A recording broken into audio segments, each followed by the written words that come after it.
Salut à tous et ravi de votre connexion au ministère spirituel chrétien qui vous dévoile les profondeurs énigmatiques Robert Ondoa Outreach Ministries Room.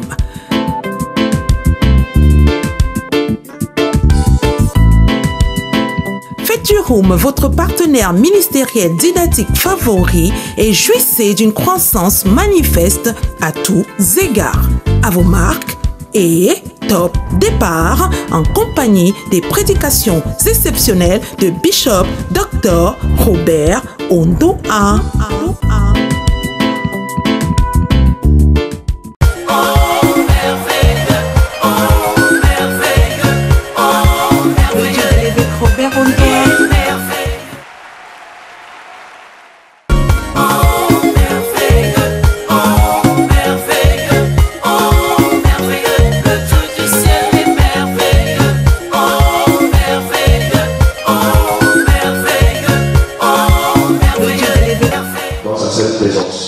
Nous voulons être reconnaissants à Dieu parce que Dieu est infiniment bon. Dieu est bon.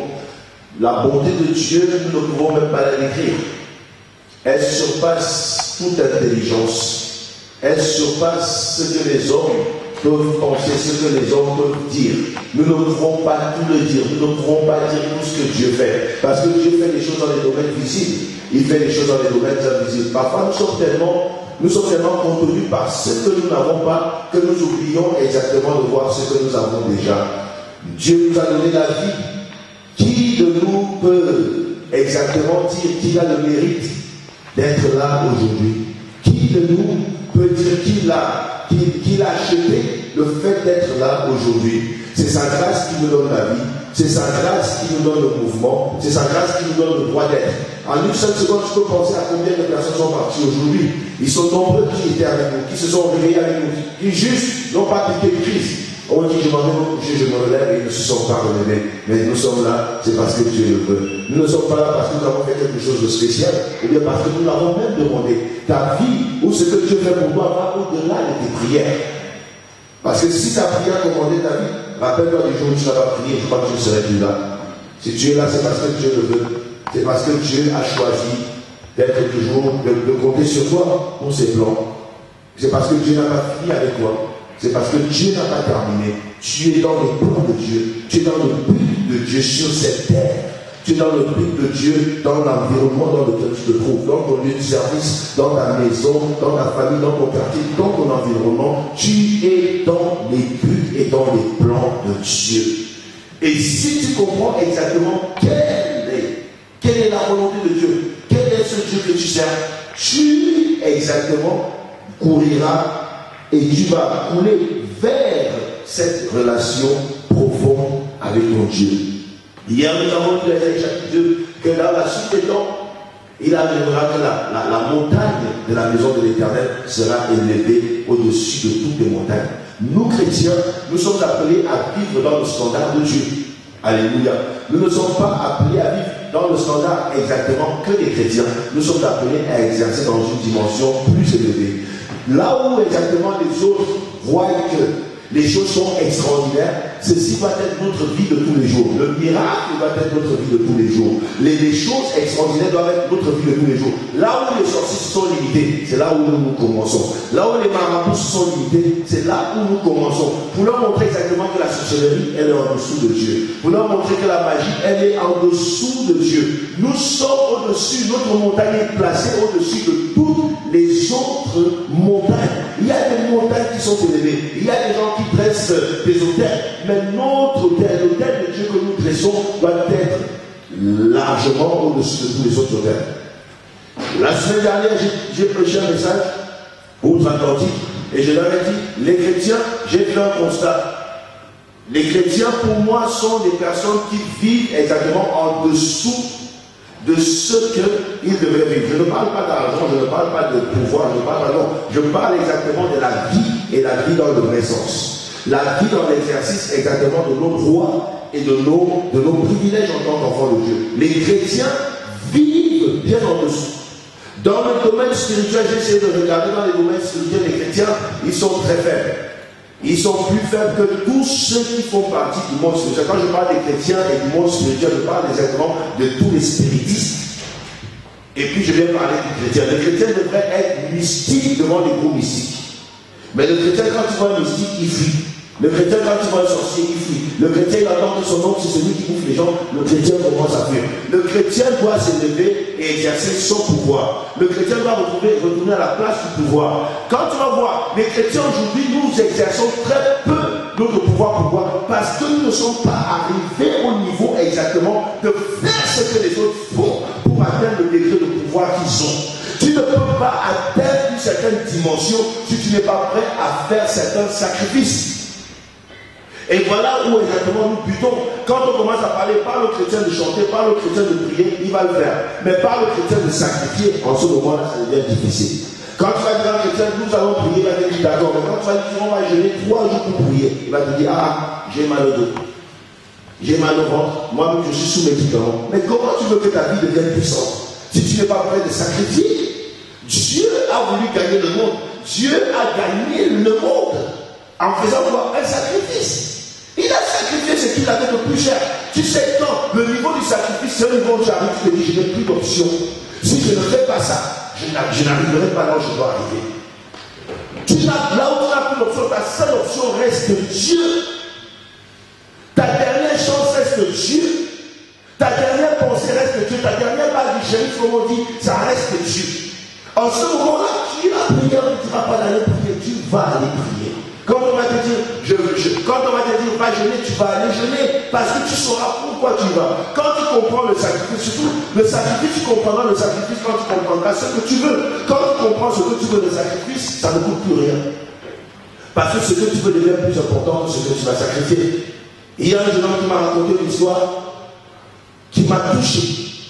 J'ai dit, regarde là où les mondains sont en train d'aller. Est-ce que vous croyez que les magiciens, pour exercer dans le domaine, ou bien les sorciers qu'on entend là, c'est un grand sorcier, pour exercer le niveau dans lequel ils arrivent? Vous savez les sacrifices qu'ils sont prêts à faire? Ils sont prêts à sacrifier père, mère, enfant, ils sont prêts à tout sacrifier. Et Dieu ne nous dit pas de faire des sacrifices mortels. Il nous dit même de nous donner comme un sacrifice, comment? Vivant. Il dit comme un sacrifice vivant, pas un sacrifice mortel, parce que Dieu n'est pas glorifié dans notre monde. Il est glorifié dans notre vie. Ce sont les vivants qui racontent ses bienfaits. Ce ne sont pas les morts. Ce n'est pas le séjour des morts qui racontent ses bienfaits. Ce sont les vivants. Il dit faites un sacrifice. Soyez un sacrifice, mais vivant. Les gars ont dormi 40 jours sans manger. 40 jours sans manger pour atteindre position à la recherche du pouvoir. Mais les chrétiens sont à la recherche du pouvoir de manière un peu slogantesque. Allez, je suis la tête et non la queue. Je suis en haut et non en bas. Ben attends, c'est pas parce que tu as dit ça que cela se passe ainsi. Va le chercher, alléluia. Va le chercher. Il y a un moment où Dieu t'attend. Il y a un endroit où Dieu t'attend. L'endroit de la prière, Dieu t'attend là-bas. L'endroit de la louange, Dieu t'attend là-bas. L'endroit de l'adoration, Dieu t'attend. Tu n'es pas l'endroit de l'adoration, mais tu es là-bas l'endroit du slogan, même pas de la proclamation du slogan. Je suis la tête et non la queue. Dès qu'on dit maintenant, qui est la tête et non la queue, on veut voir les fruits de ce que tu dis. Il n'y a pas de fruits. Pourquoi? Parce que nous ne sommes pas prêts à sacrifier. Quand je vois les musiciens qu'on nous raconte, hey, c'est un grand musicien dans le monde. Vous savez ce qu'il faut pour être grand musicien? Quand tu vas demander à quelqu'un, on nous dit, pour être grand musicien, tu devras aller dormir dans un cimetière. Un homme normal, tu dis, tu vas dormir dans un cimetière, va te dire, t'es fou. Parce que je ne peux pas dormir dans un cimetière, c'est sinistre. Mais le musicien est prêt à aller dormir parce qu'il ne voit pas le cimetière, il voit le succès qu'il attend. Regardez là où les gens sont prêts à partir. Il y en a un qu'on a attrapé avec un cadavre dans sa voiture. Parce qu'il faut faire le tour de la ville. Les autres on demandent d'aller dans un cimetière. Et ils vont le faire pourquoi? Parce qu'ils sont à la recherche du succès. C'est nous les chrétiens, on est là pour se plaindre. On se plaint, on n'est pas prêt à sacrifier les jours. Si tu ne peux pas donner à Dieu la nourriture, qu'est-ce que tu vas lui donner? On dit jeune, pasteur, toi si tu mets trop les jeunes. Quand on annonce la journée du jeûne, ils sont peu nombreux ceux qui jeûnent. Quand on annonce un moment de prière intense, je parle de prière, je ne parle pas de prière. Il y a un moment où tu pries et il y a un moment où tu pries. Des prières intenses. On dit, on va faire des instances. Et combien de chrétiens font des instances? Ils sont peu nombreux qui font des instances. Ils sont nombreux qui font des prières de complaisance, pas de prières d'instance. Mais comment croyons croyons qu'on va avancer avec ça? Comment voulons-nous montrer de la puissance qui fait peur? Comment pouvons-nous faire peur aux gens avec ce que nous avons, si ce que nous avons n'est pas assez fort? Alléluia. Nous devons nous lever. Nous devons nous lever et vivre exactement le niveau dans lequel Dieu voudrait que nous vivions. Allons chercher les choses. Ça ne vient pas dans un jour, ça ne vient pas en temps. C'est un moment de prière. Jésus a passé sa vie dans la prière. Jésus a sacrifié beaucoup de choses pour que nous vivions beaucoup de choses aujourd'hui. Sacrifions exactement. Prenons du temps. Vivons le sacrifice. Vivons des moments où nous disons, si Dieu n'est pas ici, rien ne pourra se passer. Et ainsi, je crois qu'il y aura moins de plaintes et beaucoup plus de témoignages. Dieu veut nous amener à la place où nous devons témoigner chaque jour. Nous devons témoigner chaque jour. Chaque jour, nous pouvons témoigner la grandeur de Dieu, témoigner la gloire de Dieu. Dieu veut nous donner une faveur au niveau où le monde serait connu. Mais pourquoi c'est à lui seulement qu'on a fait ça? Pourquoi c'est à lui? La faveur de Dieu, vous savez c'est quoi? La faveur, c'est que les gens te donnent des choses sans savoir pourquoi ils te les donnent. Les gens t'aiment sans savoir pourquoi ils t'aiment. Tu es accepté dans un endroit, les gens ne savent même pas pourquoi ils t'ont accepté. Ils t'acceptent, c'est ça qu'on appelle la faveur. La faveur va au-delà des gens, même s'ils ne contrôlent pas. J'ai un ami pour qui j'ai prié une fois qui cherchait un boulot. Quand il est allé déposer son dossier, il y avait au moins 28 dossiers. Le type qui lui a donné le boulot lui a dit, je ne sais pas pourquoi je te donne ce boulot, mais c'est à toi que je veux le donner. Quand il m'a donné ce témoignage, je lui ai dit, c'est la faveur tout simplement. C'est la faveur. Quand Dieu te fait faveur, c'est ce qu'on appelle trouver faveur aux yeux de Dieu et trouver faveur aux yeux des hommes. Et la faveur, elle ne tombe pas comme ça, comme une pluie qui va t'arroser. Il faut savoir te rapprocher de Dieu. Rapproche-toi de Dieu dans la prière. Il faut prier à certains moments. Il ne faut plus prier des prières que tu calcules parfois. Prie des prières où tu te dis, je sors d'ici quand je me sens bien. Et quand nous arrivons à cette place de la prière, les choses commencent à changer. Les choses commencent à bouger. Les choses commencent à avancer. Et c'est là où le monde commence à dire, mais on ne comprend pas comment les choses commencent à se passer dans ta vie de cette manière. Non, c'est parce que j'ai prié. Alléluia. Nous voulons prendre un moment de prière. Nous voulons accueillir Pasteur Mira qui va nous amener dans un moment d'intercession. Accueillons Pasteur Mira, s'il vous plaît. Applaudissons le Seigneur.